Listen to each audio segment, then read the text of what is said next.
Hi, my name is Jessica. I am a PhD student in microbiology and cell science at the University of Florida, and my research focuses on the gut microbiome and space biology. But today we're stepping back, way back, to talk about origins. Specifically, how microbial life on Earth can tell us something about how life might have started here, and maybe how it could arise on other worlds. This is one of my favorite topics, and I hope you'll find it just as fascinating. This module connects directly to the theme of microbes without borders. Microbes break barriers, environmental, geographical, even conceptual. They live where we thought nothing could. Boiling vents, frozen ice, acid lakes. They remind us not to underestimate life's ingenuity. Earth formed about 4.5 billion years ago. Not too long after that, maybe by 4 billion years ago, we already see signs of life in ancient rocks. By 3.5 billion years ago, we find stromatolites, layered microbial communities that literally left us fossils of their teamwork. Life emerges astonishingly fast, geologically speaking. Once Earth cooled enough to have liquid water, life followed quickly after. That raises an important question. Does this mean life is easy to start, or did we just get lucky? Here's the tree of life. All known organisms branch back to a single ancestor, LUCA, or the last universal common ancestor. LUCA wasn't the first form of life, but the ancestor of all life alive today. So what did LUCA have? A genetic code, RNA and proteins, ATP for energy, and some kind of membrane. We know this because those features are all universal across all cells now. LUCA probably lived around hydrothermal systems, using natural ion gradients to power its metabolism. But what came before LUCA? Simpler, less complete systems, proto-life? That's the real mystery. One leading theory places life's origin at alkaline hydrothermal vents at the ocean floor. These chimneys are natural batteries. They generate pH and redox gradients where hydrogen seeps out and minerals like iron and nickel act as catalysts. In that setting, carbon dioxide plus hydrogen can make simple organic molecules, and the porous walls of the vents create compartments which trap and concentrate useful chemistry. In a sense, vents provided both energy and structure, the ingredients for complexity. So what counts as life? Definitions are surprisingly slippery and elusive.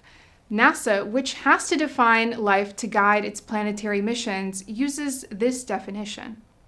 Life is a self-sustaining chemical system capable of Darwinian evolution. By that definition, viruses are excluded. They evolve, but they depend on hosts to replicate.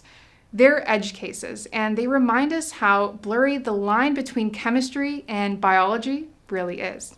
Life, as we know it, is built on 6 main elements: carbon, hydrogen, nitrogen, oxygen, phosphorus, and sulfur, also known as CHOMPs. It uses about 20 amino acids to build proteins and DNA and RNA to store information, and water as its solvent. Why water? Because it dissolves molecules, stabilizes structures, and moves heat efficiently.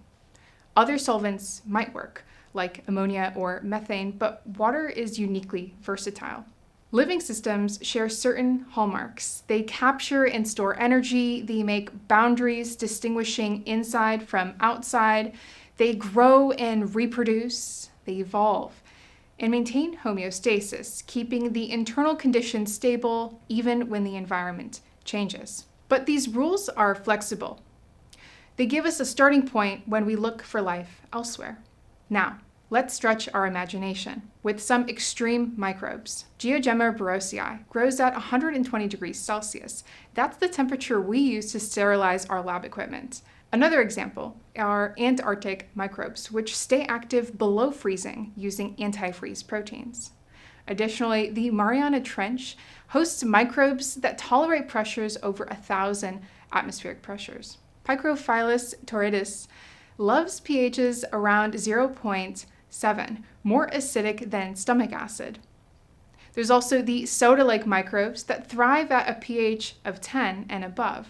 Halobacterium salinarium thrives in hypersaline brines using proteins to harvest light. And then DRAD shrugs off radiation that would shred human DNA. These are not just oddities. They are proof that life solves problems in ways we never anticipated. Extremophiles expand our imagination of where life might exist. Europa and Enceladus with subsurface oceans and rocky cores could have hydrothermal vent chemistry. Mars, though dry today, once had rivers and lakes, and briny subsurface niches may still exist. And Titan, with lakes of methane and ethane, remind us that alternative chemistries could support life unlike anything we know. So, metabolism is ancient. Methanogens make methane from hydrogen and CO2. Sulfur microbes cycle sulfur. Iron microbes strip electrons from minerals, and these metabolisms are still around today. If they worked on Earth, why not other worlds? We don't just look for cells. We look for patterns chemistry doesn't make easily by accident, such as strong atmospheric balances like oxygen plus methane together. Because even if a world just has microbial life, an entire planet could show it. The first oxygen in the atmosphere on Earth was made by microbes billions of years before plants existed. Microbes terraformed this planet. Other signs of life include unusual isotope ratios, pigments that absorb starlight in efficient and non-random ways, and complex repeating molecules that look informational. The key, though, is evolution and energy flow. Life always leaves fingerprints in its chemistry. Microbes teach us that borders are flexible. They thrive in conditions we thought impossible. They innovate with chemistry and energy and structure. If life can exist here in such strange niches, it might exist elsewhere too. That is the spirit we'll carry forward. The search for life is the search for creative solutions to physics and chemistry.